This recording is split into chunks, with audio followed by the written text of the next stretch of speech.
have a friend who is a chef. I will not talk their names, but he got a job somewhere in one of the most luxurious localities in Uganda. So when he reached there, they gave him directions. First of all, you have to wake up at 5 a.m. and you have to sleep at 12 midnight. How many hours are those? It's beyond normal. Yeah, it's beyond. And another thing I came to understand, they gave him a plastic plate. They gave him a plastic cup. So he was prohibited from using any of the other human beings' plates and other things. Yet he was in charge of cooking, cleaning, and doing everything. And even the boss lady gave him his pants wash. Yes. So he was prohibited from even using his phone. He had to use his phone at midnight when he gets back to his room. So I was like, I in my life I have been hearing these things in Arab countries, but in reality we have them here. 2 days back, they got like some exchange of words with her boss. So her boss abused him to an extent, you are from ghetto, you are nothing, I can do anything to you, for us we are big. To get out to get a haircut, they used to give him a bodyguard. He takes that person, gets a haircut, comes back. What? Yes. So I told him and he was like, I'm leaving. So he told them, he waited for the man and the man came. He told them, I'm leaving. So the man said, you can't leave until I feel like you should leave. This brought me to a point like, I think a lot of things have to be done on human rights. Not only to people we see, but a lot of houses are harboring human rights violators. Some of these things we do. Now, the situation you are mentioning, I think this is, it's not humane. It's not humane. You see, learning to treat other people humanely, it is having empathy, to sit in your situation, sit in their shoes. Who can work from 5 to midnight? That is like a double day. So that means like it's beyond 16 hours. Now that means that you're exploiting that person. And that means that to do that, you need to sit with that person and he says, I have this energy to do this, and I need this payment. So that means like I'm overworking, but I am earning worth it. But even in countries where it is restrictive, there are normal hours. 40 hours, I think, a week should be the normal working hours. So if someone goes beyond those hours, you are breaking the employment law. You're breaking a lot of laws.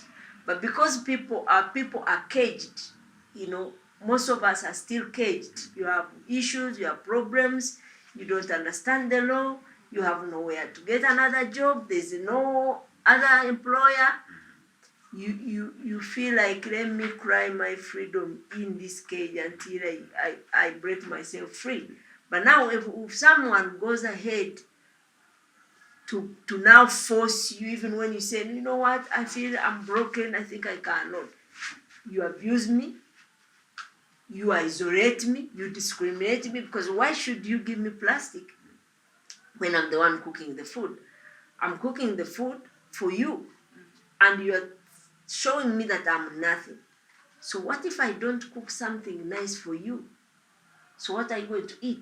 What if I cook a rat for you? Will you eat it?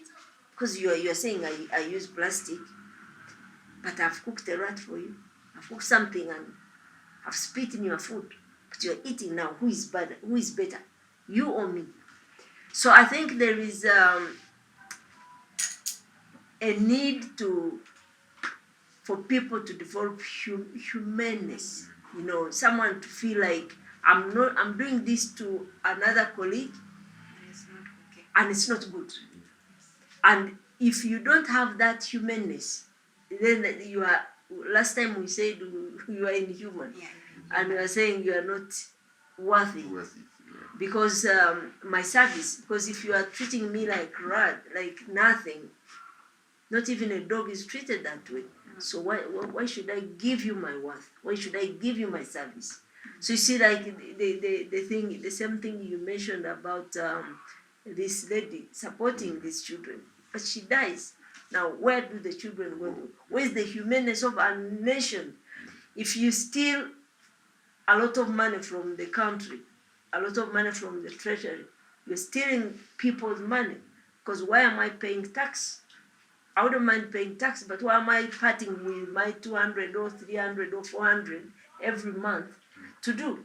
I'm doing that so that the child who is a minor, the child who has no one to cater for them, the child who can't even have basic needs gets supported by my government. But if that is not happening, there's no humanness.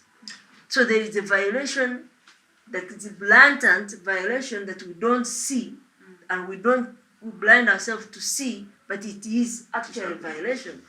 You are violating people directly, and you're stealing their money, which can build their nation, to make better services, to have social security. But now you are stealing it, and for you are building houses, you are driving big cars, Your children polluting the environment, you are your passing. children are in America. Your children are, studying. and you are saying you are a leader of a country, or you are a part of this big management group that is trying to make things better for me, and you want me to say thank you. Thank you. No, I think we need to develop that humanness. I was here last time. Yes. And my perspective for the last time I was here, like there's a way this thing of children's rights, I don't like human rights, children's rights, all the same thing, but children's rights, like, it has caught my attention. There's this one time in a seminar somewhere, and then the lady, like, there's a police report she told us to read about, and that, like, there's a way it stuck with me, because I saw, like, assault cases since April, like sexual assault awareness month. Yeah. I saw cases, and like what shocked me most is seeing, like, there's that caption where there's age from 0 to 8. Yes. And I'm like, damn, like kids, those are, I don't even know how to call them, children, Minors, babies, like, because imagine someone, assaulting an 8-year-old, 5-year-old, and we are here sitting, like, because most cases were not worked on. Like, 1 out of like 100, okay, got justice, but the other 99, no one cared. And mind you, that thing affects children too much. There's a way, like, fucks you psychologically. Yeah, of I'm course. sorry for using that language. Yeah. And there are lots of, okay, let me say human rights activists out there, and I've really not had, like, I've not had them, I've not had that voice. I've not had that cry out for those children. Yeah. Yes. I've had some, okay, feminists and all that, but for kids, I've not had it, and they're going through a lot. Pedophiles are out there. Like, you find this case, let me say a teacher or someone big there, they grape a child, and they will just cover it. Not like there's this scenario, I know, it was church scenario. This big person in church grabs a kid of 12-year-old, and they covered, like everyone working hand in hand to cover that thing up so it doesn't come out. And you're like, this child, mind you, plus the parents, they were involved in covering this thing. You're like, your child is suffering. You need justice for your child. Because the more we cover for these things, the more they're going to happen. Because someone will be like, the other one did it and nothing happened. Yeah, it will continue. That is why I have some friends who will be like, this generation is filled with a lot of broken people.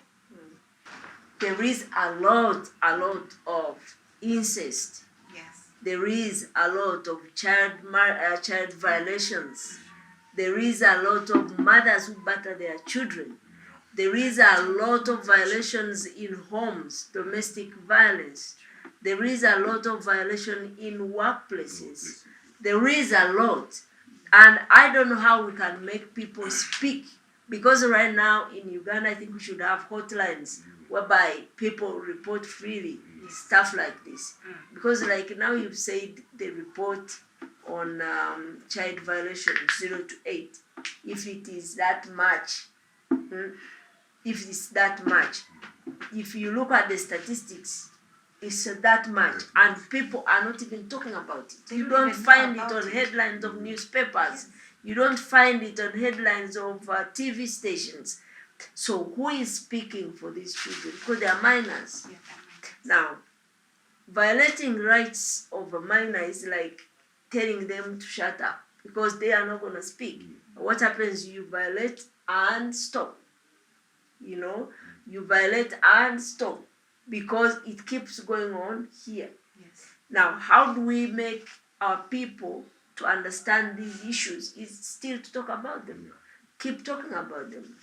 And in most cases, like you said, most people who violate these people are more powerful, are more bigger than the person who is being violated. Yes. And they keeping people who are supposed to work on these cases silent. Because once they are silent, the person has no money. Nothing's going to They are bothered more about. Let me give you an example. There was a case in Itiana I wanted to work on, and this person was a big, I think, a worker of the Uganda Land Board, and he was powerful in the village. He knew the police officers, and so this person found this young boy. I think he must have been 12 or 10. He was picking weed for rabbits in the land of the Uganda board. This guy came and beat up this child, stepping on him. So when the grandma took this kid to the police station, he fainted. The boy fainted. When the boy fainted, of course there was panic. So the culprit was there, the child was there, the grandmom is helpless there, the grandson is dying. So the police tell this man to give the woman money to take the child to the hospital. So he gave, I think it was 500. He gave.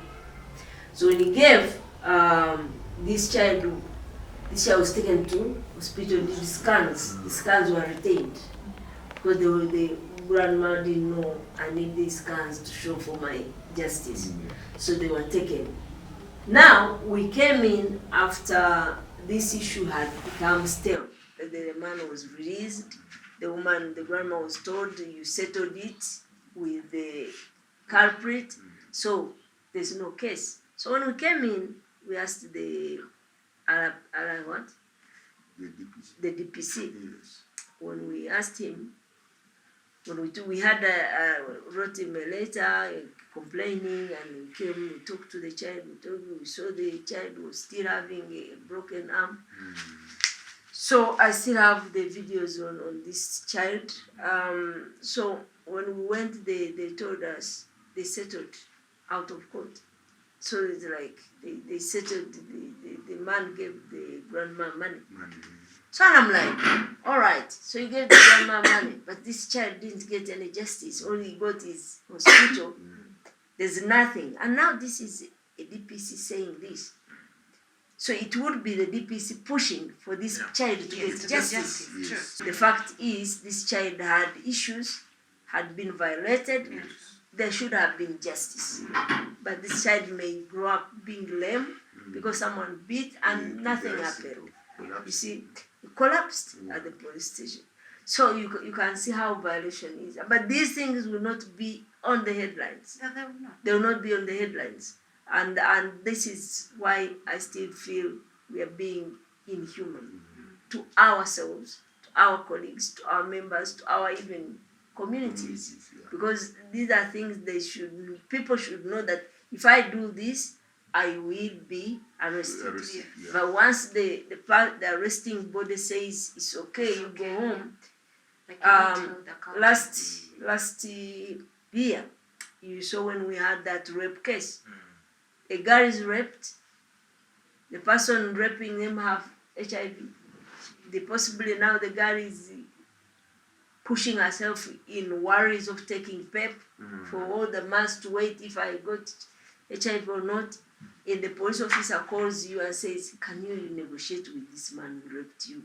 You come and they give you 300. You go, you take that. Do you know how much he's going to spend in prison if you take him in prison?" This is a police officer negotiating on behalf Of the of the criminal. Yeah. Do you Because get? of the public. So these are issues that happen every day, and it shouldn't be like this. And Koa, when it comes to heterosexual pedophile cases, that is the exact case. Yes. Yeah. Because they call the parent, they be like, ono musajja mukulu wa mukyalo, temumuswaza nnyo, Musonyiwe. kabaweeyasa. Eh, So, Which is so very wrong. bad. Yeah. which is Imagine if someone tells such a thing, that means if that girl happened to get HIV, that means it's going to be your entire life. The 300 is going to be nothing. Yeah.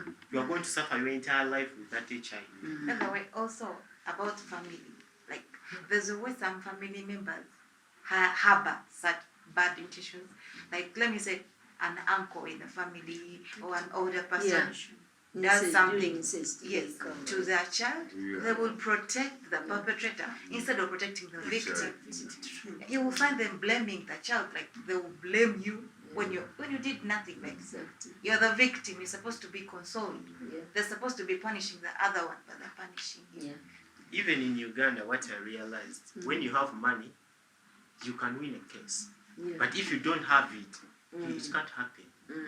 There's this. and another thing, Koa, in Uganda's, and maybe in Uganda, we have a problem of omuntu omukulu taddibwa, omuntu omukulu tasobya. Like a lot of girls and boys are violated by the so-called elderly people. Yes. But they have to, in most cases, if you come out, Mami, I will need to tugakwogera kuki. Mr. Oyo muntu mukulu tubaako na kyoyogera. Yeah. Even they will hear you talking about him. Yet this kid has come to tell you, Mami, omwami oyo omulaba Aina alina kyankola. Yeah. I think we need to learn to release some things in our courage, in our life.